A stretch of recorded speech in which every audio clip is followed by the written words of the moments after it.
Oke, sebelumnya saya awali. Assalamualaikum warahmatullahi wabarakatuh.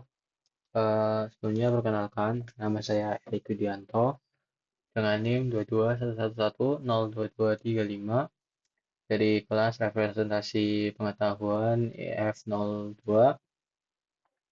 Di sini saya akan mempresentasikan yaitu ontologi aligman dan ontologi evaluasi.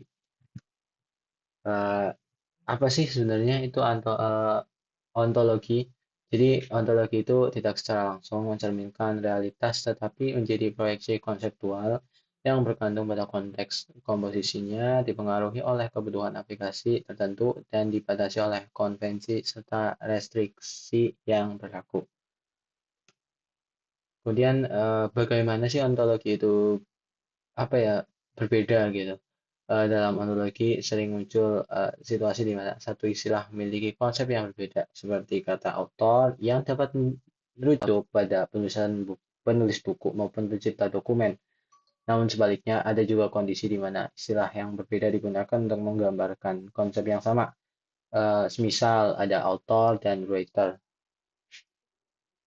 Selain itu, perbedaan konvensi pemodel juga dapat terjadi, seperti penggunaan representasi temporal berbasis interval dibanding representasi berbasis titik waktu. Selanjutnya ada granularitas berbeda, itu tingkat granularitas ontologi dapat berbeda.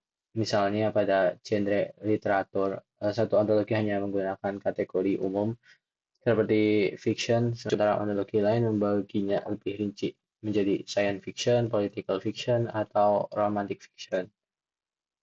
Kemudian ada macam-macam heterogenitas ontologi. Di sini ada empat, yaitu heterogenitas sintaksis, di mana ditulis dalam berbagai bahasa representasi seperti OWL, LDF, atau XML. Perbedaannya dapat diatasi pada tingkat konseptual selama maknanya tetap dipertahankan. Yang kedua ada heterogenitas terminologi, yaitu penamaan dapat muncul ketika entitas yang sama disebut dengan istilah berbeda seperti author dan writer, biasanya akibat variasi dalam bahasa alami. Kemudian yang ketiga ada heterogenitas konsepsi semantik, yaitu ontologi yang memodelkan domain serupa dapat berbeda dalam cakupan, tingkat detail atau sudut pandang, sehingga diperlukan analisis mendalam untuk menyelaraskan maknanya.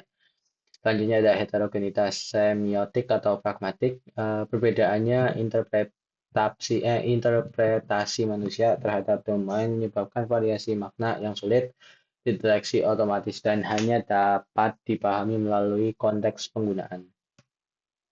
Selanjutnya ada ontologi alignment. Ontologi alignment adalah proses menentukan korespondensi antara konsep-konsep dari ontologi yang berbeda untuk menemukan kesesuaian semantik antara elemennya. Proses ini berlangsung dengan mengambil dua ontologi beserta sumber pendukung sebagai input. Kemudian melalui algoritma pencocokan untuk menghasilkan himpunan kesesuaian alignment yang menggambarkan hubungan antara entitas pada kedua ontologi. Selanjutnya ada koresponden atau mapping. Koresponden adalah hubungan yang menetapkan korespondensi antara dua entitas dari ontologi berbeda. Setiap koresponden memiliki identitas unik menghubungkan entitas dari kedua ontologi, menentukan jenis realisasi seperti kesetaraan atau hierarki, serta menyertakan nilai kepercayaan yang menunjukkan tingkat keyakinan terhadap hubungan tersebut. Kemudian ada teknik matching yaitu teknik yang dapat dilakukan pada level elemen maupun struktur. Pada level ini, pada level elemen, kecocokan dapat dinilai dari kesamaan nama, kedekatan linguistik, kesesuaian tipe atau batasan, dalam kemiripan intensi yang dimiliki suatu kelas. Pada level struktur, ontologi dibandingkan sebagai graf sehingga kesamaan node dan realisasinya, termasuk realisasi taksonomi dan interpretasi semantik, menjadi dasar penentuan kecocokan. Selanjutnya ada evaluasi ontologi, di mana diperlukan untuk memastikan bahwa ontologi benar-benar memenuhi tujuan yang ingin dicapai. Proses ini menilai apakah ontologi mampu menghasilkan pengetahuan yang relevan, apakah konsep konsekuensi logisnya selaras dengan realitas, dan apakah kombinasi ontologi serta mekanisme reasoning dapat memberikan manfaat nyata bagi pengguna. Kemudian ada kesalahan umum yang sering muncul dalam pemodelan ontologi, yaitu meliputi tidak didefinisikannya disjointness antara kelas yang seharusnya saling eksklusif, pengabaian karakteristik relasi seperti transitif, simetrik, atau fungsional, penetapan domain dan range yang terlalu spesifik sehingga membatasi fleksibilitas model, serta kekeliruan dalam membedakan relasi part of dan subclass yang dapat menyebabkan interpretasi makna yang tidak tepat. Kemudian ada best praktik pemodelan ontologi.